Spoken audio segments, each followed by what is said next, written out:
Hi everyone, this is the 1906 Diary series, and I'm a little late today. I was drafted, as I sometimes am, to babysit my little niece and nephews.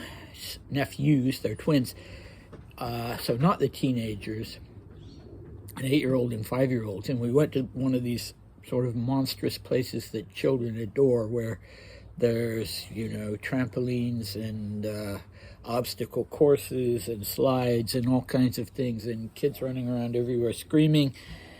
And so, of course, it made me wonder how Dimitri would have reacted to being in an environment like that, and if he would have been willing to dive in with the other kids. And I kind of think not. Maybe after he stood on the sidelines a little while and gotten used to the environment. But yeah, it was an experience. Okay, so this is part 2 of the diary entry of 26th April. It's a Wednesday. He's writing in Peterhof, where he's moved for the month of May with his sister and the Lamings and Nicholas and Alexandra. But he's describing the supper of the 2nd Battalion of the Guards Rifle Regiment, or the 2nd Guards Rifle Battalion, of which he was the honorary commander, as you know. And so, yeah, he's giving us some detail about that. So let's dive in. The Sovereign dined with the 1st Battalion and told me that he would take me with him to my battalion's supper on the 19th, and indeed he did. On the 19th, the Sovereign and I went to the battalion at 7 o'clock. Flags were hung along the way. At first, the supper was frightfully boring for me. I myself don't know why, because Del Sol was making me laugh the whole time, but it was still boring. But by the end, I had started having lots of fun. After supper, everyone went downstairs and looked at the albums. That was also very boring because I couldn't see anything. Then, around 11:30, we went back upstairs and Andreev's Balalaika Orchestra performed. I loved that. Afterwards, Andreev himself showed us how to walk like a crow, and it was so funny that by the time I got home, I was completely hoarse from laughing. Okay, so he had mostly a good time. So this was a big event for him. As you know, if you've watched the previous episodes, the first sort of out with the guys kind of activity. So I believe this would have taken place in an actual building that belonged to the 2nd Battalion, and probably in the officers' mess.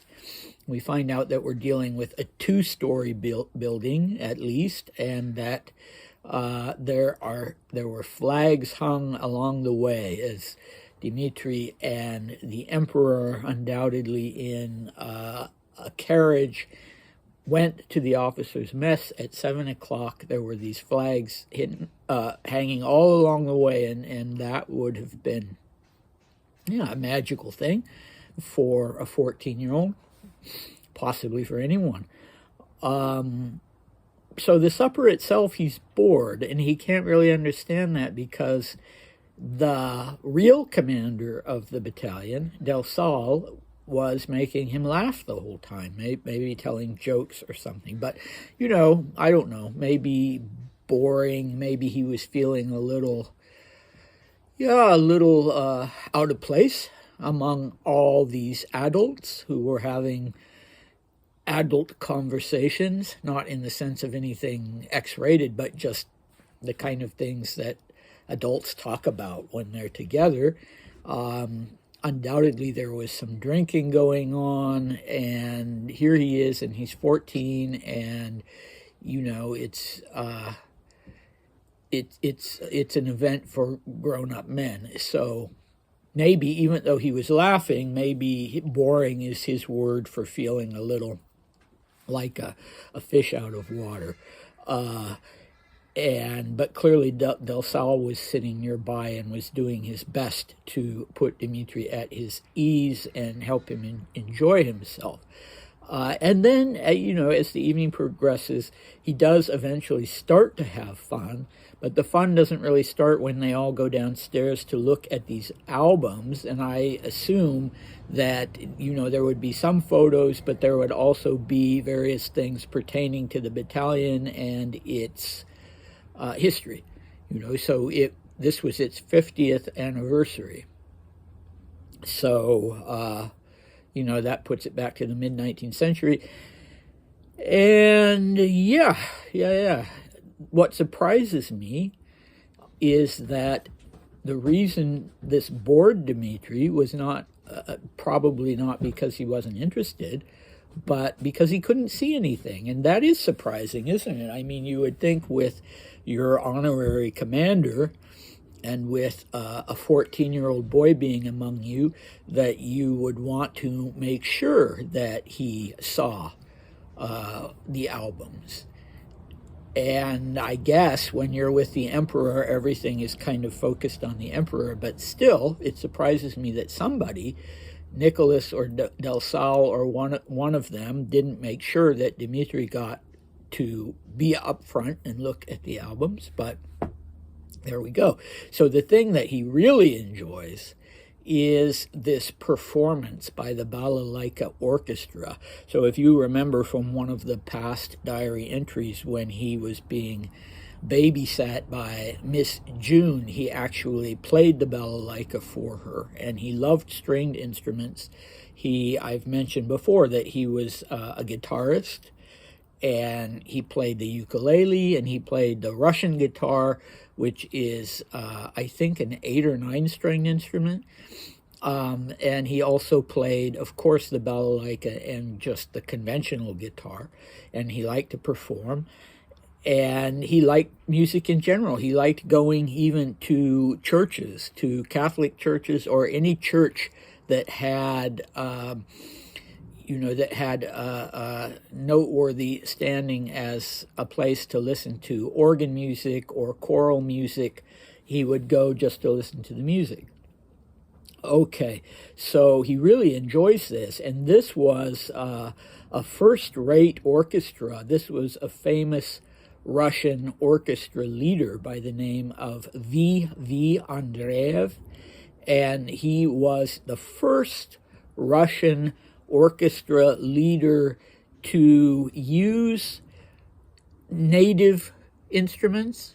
So the balalaika, specifically Russian instruments that you didn't find, in Western Europe.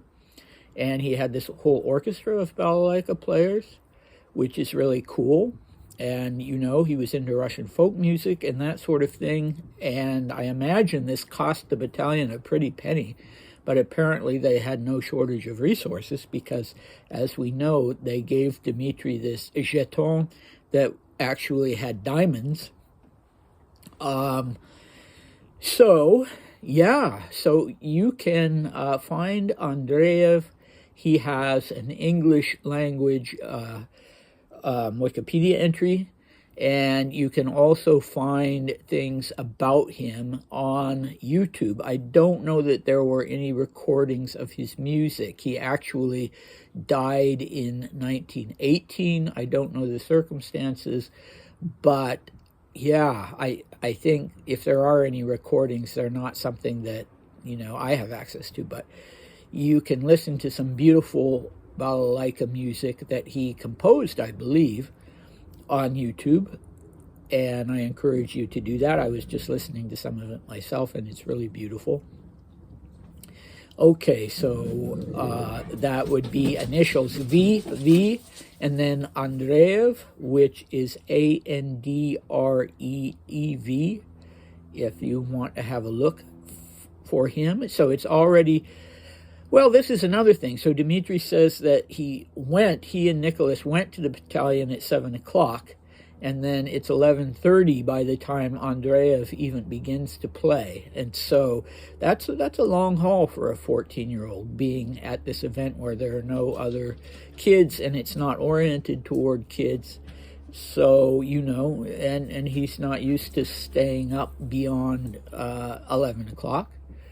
So that probably contributed to the bored part of it.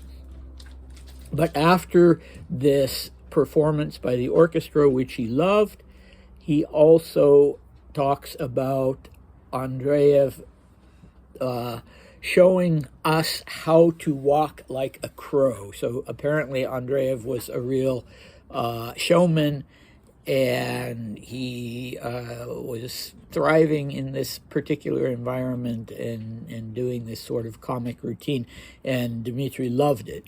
Very consistent with the person he was, and he laughed so hard that he tells us by the time he got home he was completely hoarse from laughing. Well, as you recall, he was for a while having these kind of laughing fits where he felt like it was embarrassing and it was a little out of control. And so, you know, maybe in this environment it was appropriate and he didn't let it go too far, let us hope. And, you know, Del Sal was making him laugh, and then, of course, Andreev made him laugh until he was hoarse. But he had a good time.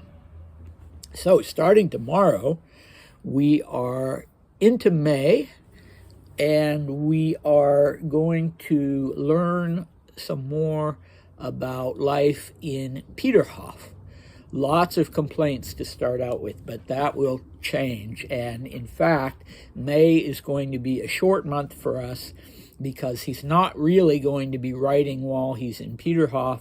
And so the diaries will resume in June at Ilinskaya. And so that, I was just reading ahead. I read through the end of June yesterday, and I can tell you that is some very, very interesting material. So Ilinskaya was the estate, the country estate in the Moscow countryside on the Moscow River that had belonged to Dmitri's uncle Sergei, that now belonged to Dmitri, but that was being run by his aunt and custodial guardian, and he tells us so many interesting things about life there. And you know, it was where his mother died. It was where he was born, and it was where his mother died, but he doesn't mention that. So unfortunately, if he had any feelings about that, he's not writing them down. I think that's the sort of thing he would have more written about when he was an adult than at 14. But anyway, I encourage you to come back for those, because those are really very interesting. But to begin with, we have some May entries, and we'll learn about what life was like for a member of the imperial family, for a teenage member of the imperial family in Peterhof. All right, take care. Bye.